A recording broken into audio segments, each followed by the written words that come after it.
President Zelensky, Sky News, do you have a message for Vladimir Putin? I'm here. I think this is very clear message. See you, all the best. Thank you very much.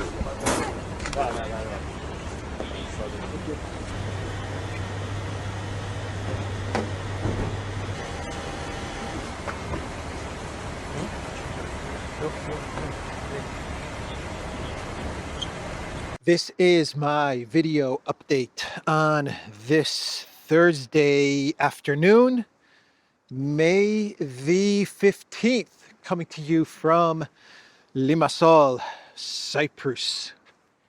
Let's talk about some news. And let's start things off with an Iran deal, which is in the works. We are very close to an Iran deal. Actually, if Trump makes the right decision, then this deal should be wrapped up. This is the offer from Iran, according to NBC News, and this is coming from a top government official and advisor, actually, to the supreme leader of Iran. And this is what he said. One second. Let me pull it up. Just in, Iran ready for nuclear deal with President Trump if sanctions are lifted, top advisor to supreme leader says.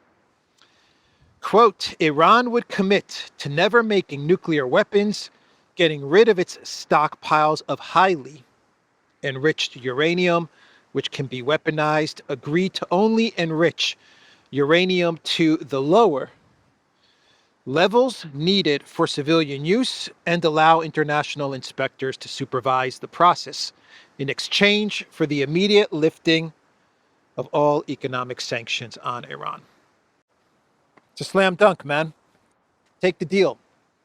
Take the deal. United States, US President Trump. Is it that much different than the JCPOA? From what I understand, not really, except that the JCPOA was capped at 10 years, and this one seems to be forever, which is exactly what Trump was asking for. And in exchange, sanctions are lifted on Iran. Win-win. Take the deal. Will Trump take the deal? I don't know. I don't know. I'm thinking probably not, but I'm hoping yes. According to CNN, when Trump was in Saudi Arabia, he decided not to name the Persian Gulf the Arabian Gulf after Iran threatened to withdraw from negotiations. So a signal from Trump that he doesn't want to negotiate with Iran. He dropped the whole ridiculous idea of the Persian Gulf and the Arabian Gulf and all of that stuff. But anyway, that is the news according to an advisor to the supreme leader of Iran speaking to NBC News. It seems like a very straightforward win-win type of deal that Trump and the United States should take. So let's now move on to the deal that is trying to be worked out with Project Ukraine. We have the Istanbul talks, which are taking place today. They should have started at 10 o'clock in the morning, but the Ukraine delegation said that they're not going to be ready at 10 o'clock in the morning. Reason being that Zelensky was flying into Ankara.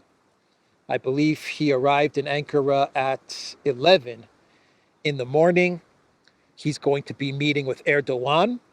The latest reports said that the meeting with Erdogan was going to take place at 2 o'clock. I've read recent reports which now claim that Erdogan will be ready to meet with Zelensky at 6 o'clock. Keep in mind, the Russian delegation has been has been in Istanbul. They're prepared. They're ready to go. They were ready to go at 10 o'clock, but 6 o'clock now is the new time. At least those are coming from recent reports that came out. But Zelensky said that he will not give the names of his negotiating team, and he will not sanction them to go and negotiate until he is done with his meeting with Erdogan. That is why we have this delay. They will not get the approval from Zelensky. He doesn't even know who he's going to name in his team, but they will not be going to negotiate with the Russians in Istanbul until he is done meeting with Erdogan, which is either set at 2 o'clock or at 6 o'clock this evening. So the Russian team, I guess, is just hanging out in Istanbul, waiting on the Ukrainian delegation, waiting on Zelensky to wrap up his meeting with Erdogan. Why is Zelensky in Ankara? I thought he was going to Istanbul to meet with Putin.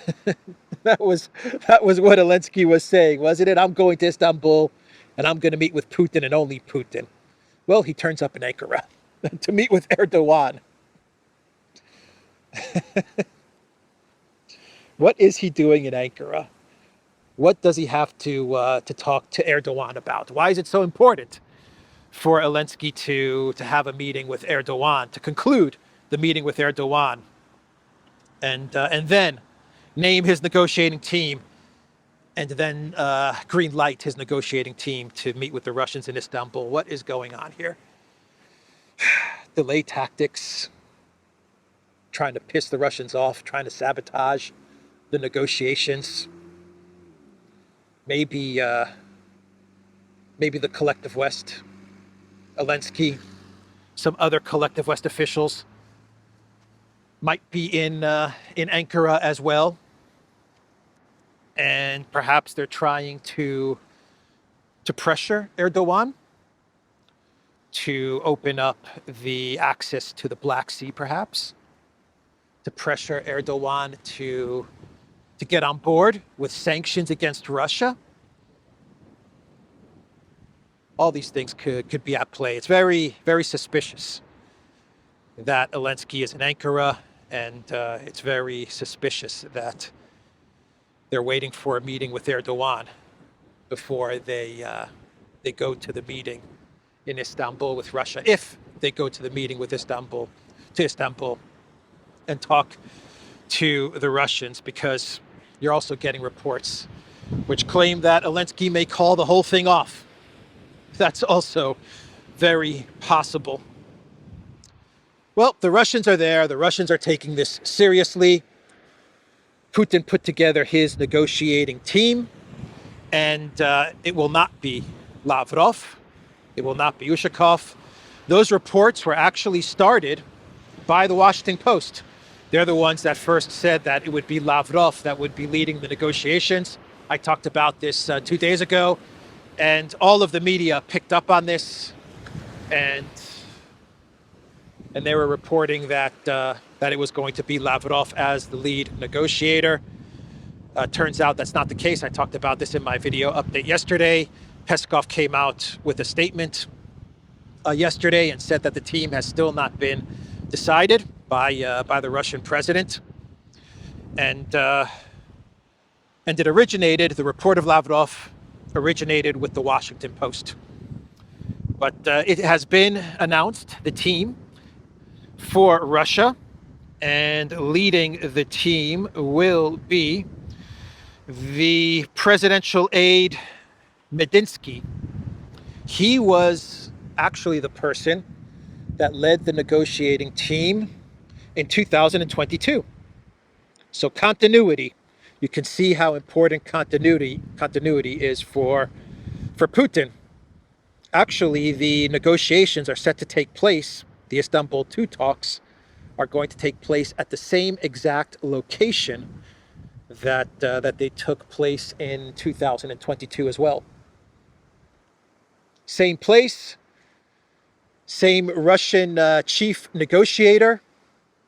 And Putin in June of 2024, what did he say when he was talking about Istanbul Plus, June 2024 speech about root causes and Russia's terms?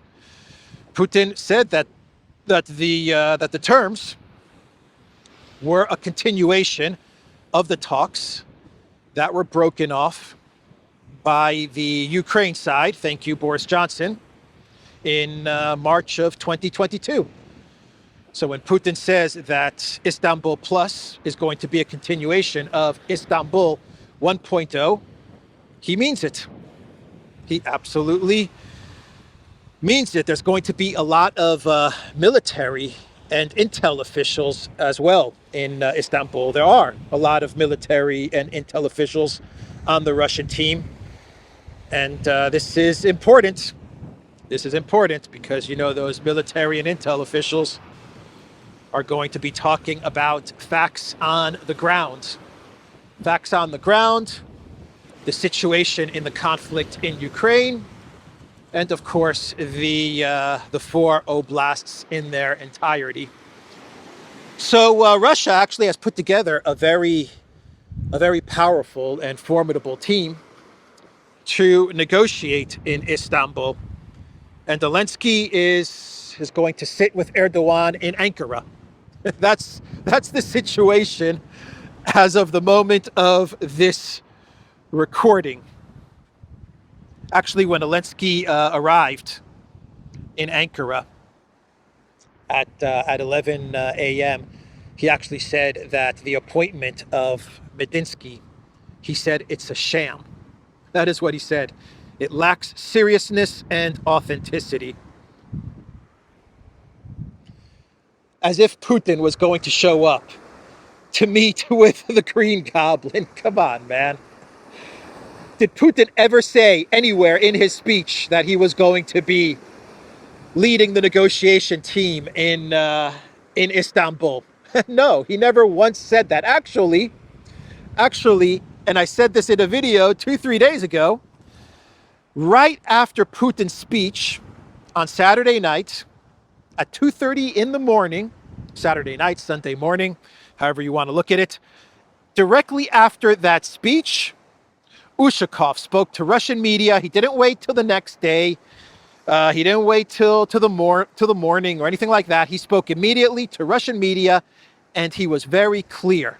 Russia is going to be putting together a negotiating team, much like in Istanbul in 2022 for talks with Ukraine. Never at any time during Putin's speech or Ushakov's statement to the media did the Russians say that Putin is going to be leading this delegation.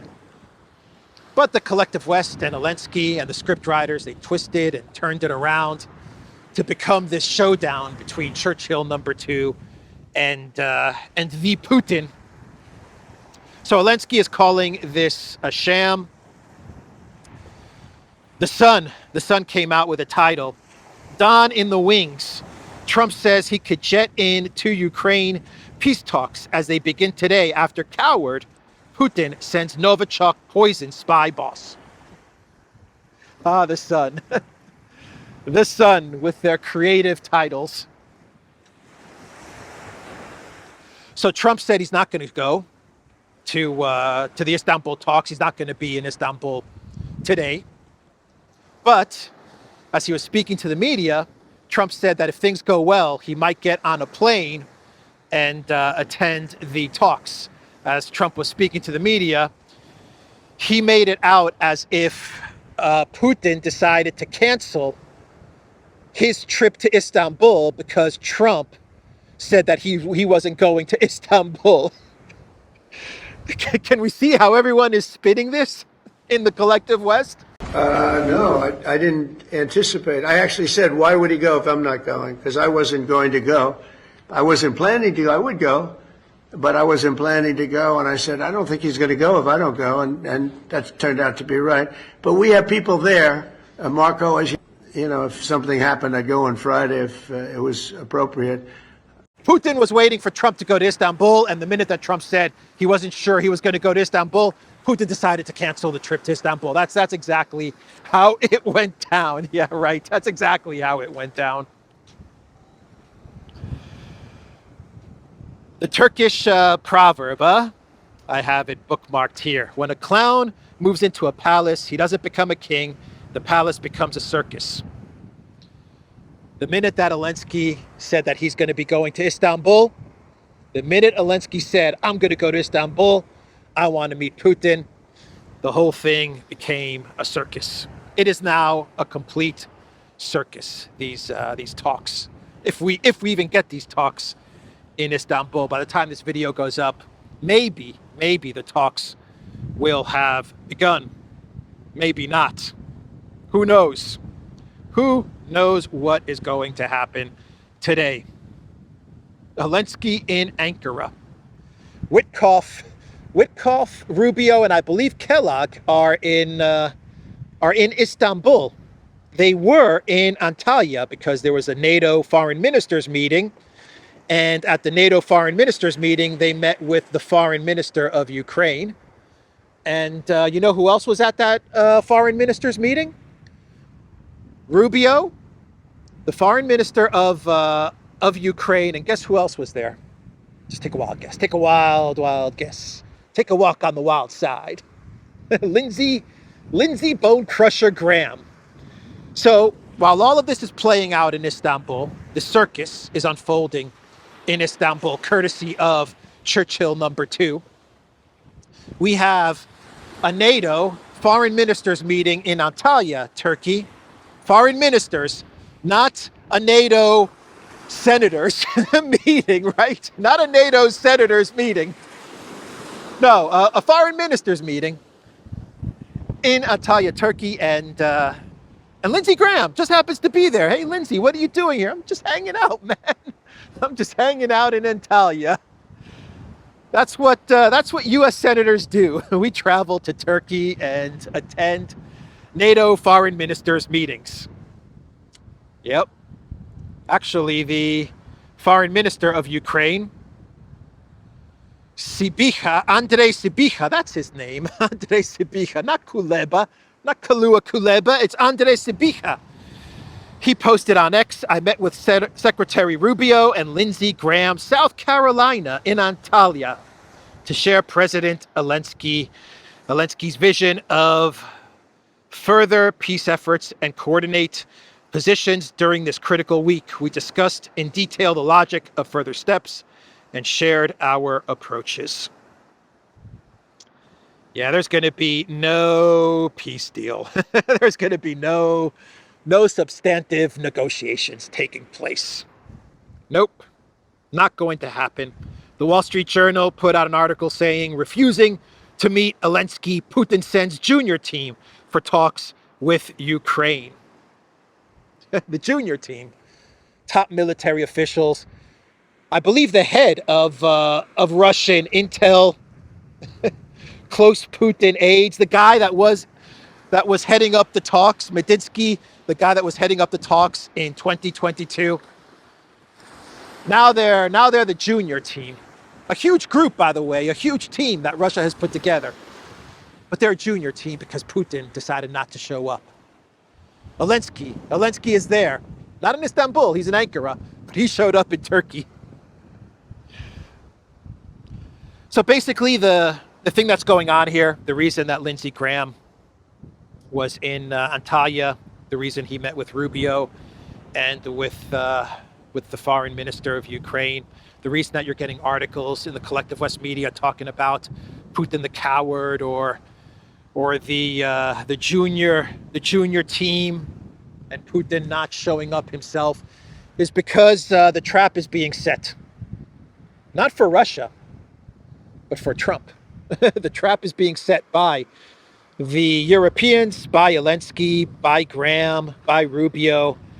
The trap is being set for U.S. President Trump. He's falling right into it. He is falling right into it.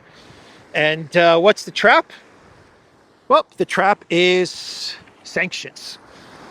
They're going to go to Trump, all of these guys, from Graham to Zelensky to CEO of NATO, Rutte, who also called the team the B team. He said this is a junior team or a B team. CEO of NATO, Mark Rutte.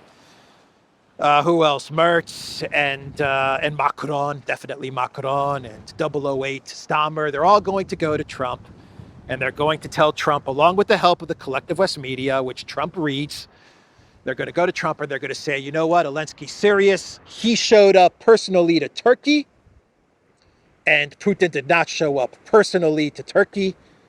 Therefore, ergo, President Trump, Zelensky's serious about peace. Russia's not serious about peace. It's time to place bone-crushing sanctions on Russia. Once Trump places bone-crushing sanctions on Russia, there's no turning back. 100%.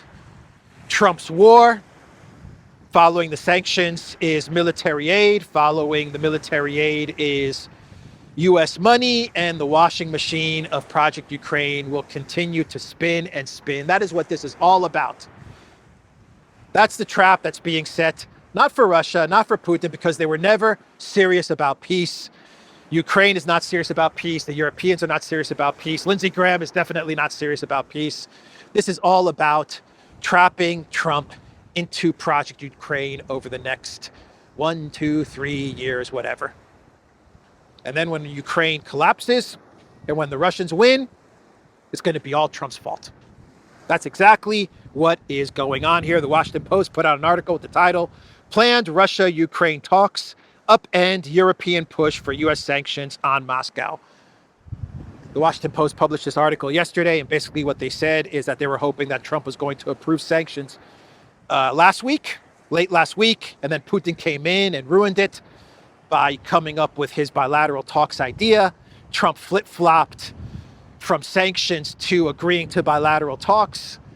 And this has disappointed the Europeans because they were really hoping to get Trump to agree to bone-crushing sanctions. So they've had to amend their plan a bit, and that's when they came up with the Zelensky in Istanbul. I'm going to show up personally. If Putin doesn't show up personally, then Trump, you definitely have to approve sanctions. That's basically what the Washington Post is reporting in this article. And Zelensky said as much. Yesterday, Zelensky said that U.S. sanctions will be very dangerous for the Russians. Trump must come to the conclusion that Putin is lying.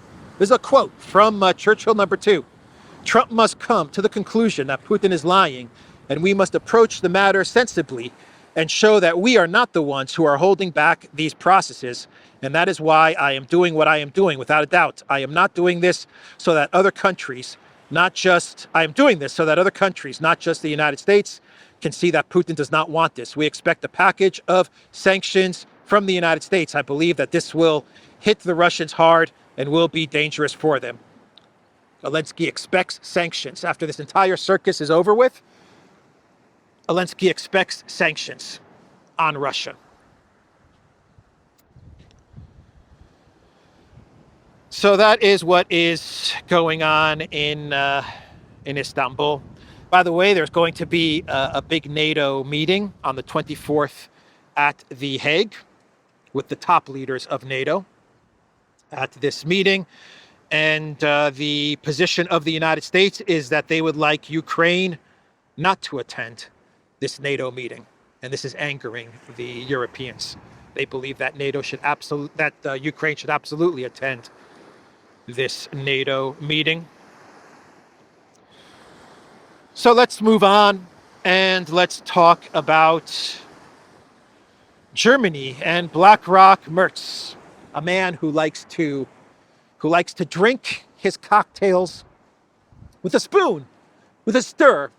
BlackRock Merz. Anyway, he gave a speech the other day, and Merz said that he is going to build the biggest, the strongest, the most powerful German military in all of Europe. That is what Merz said. He actually said that it's not only himself and Germany that wants to build this big, powerful German military, but it's also the Europeans who are counting on Germany and on Merz to build the most powerful and strongest military in all of Europe. What could possibly go wrong? Germany looking to build a powerful military. What could possibly go wrong? Politico says Germany's Merz vows to build Europe's strongest army. Our friends and partners also expect this from us. And what's more, they are actually demanding it, said the new chancellor. The defense minister of Germany also said that Germany could reintroduce the military draft. Boris Pistorius says the Bundeswehr needs to boost enlistment amid tensions with Russia. Pistorius said that Germany needs immediately 100,000 recruits. Like right away, it needs 100,000 recruits. What could possibly go wrong? A powerful German military. So, Hungary, let's talk about Hungary and what's going on in the northeast of Hungary, because what we have going on is some activity between the Ukraine military and the Hungarian military. 2 drones were shot down by the Hungarian military, Ukrainian drones, and they were doing reconnaissance in the northeast of Hungary. So the military, they knocked down these drones, and then Orban, he called a meeting of his defense council so they could discuss what is going on. Man, it is windy. It is windy. Let's see how the audio comes out. Can't even keep the mic in place. So, what is happening here? What is Ukraine doing? Why are they trying to provoke some sort of a reaction from Hungary? Well, I did a video, recorded a video with Alexander, which will be up. I just finished recording that video, and it'll probably be up tomorrow because we've got a lot of videos in the pipeline. But basically what Alexander said is that what the EU is trying to do is they're trying to provoke Hungary into a response against Ukraine.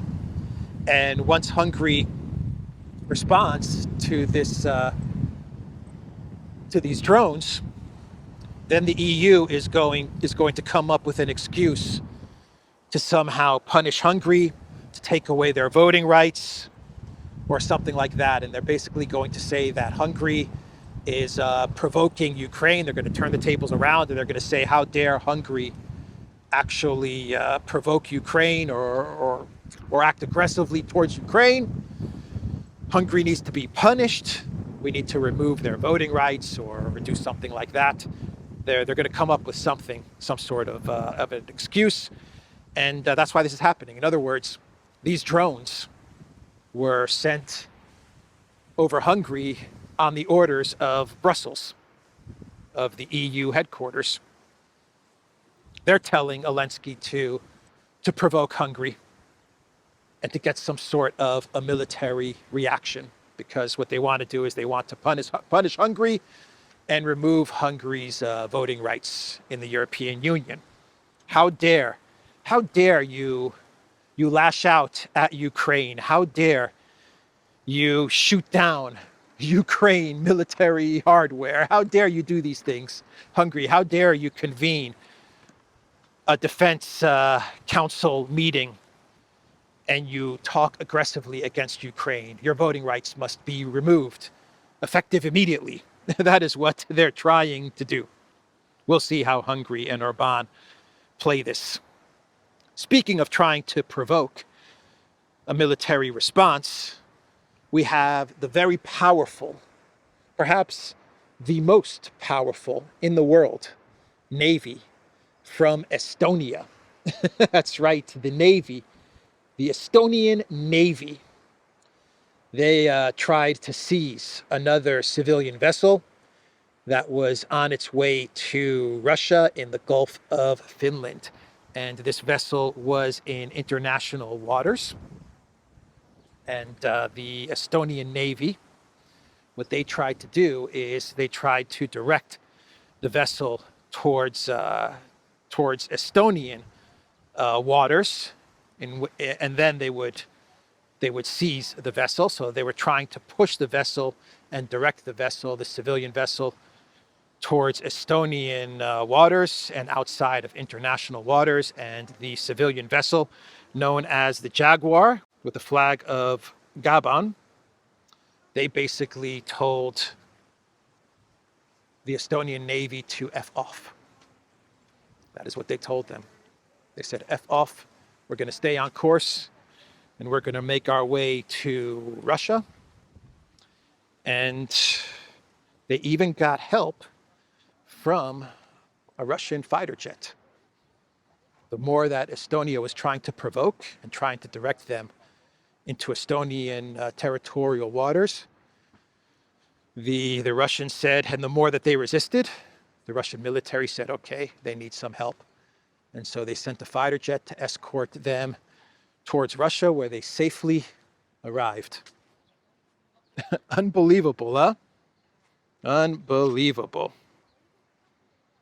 Good on the crew of this vessel in resisting the pressure from Estonia and from NATO, Estonia, trying to provoke some sort of a reaction, trying to seize a vessel heading towards Russia, trying to place some sort of a blockade against Russia, because at the end of the day, that is what they are doing. They are trying to put a blockade on vessels trying to make their way to Russia. Estonia is doing this, everybody. Estonia.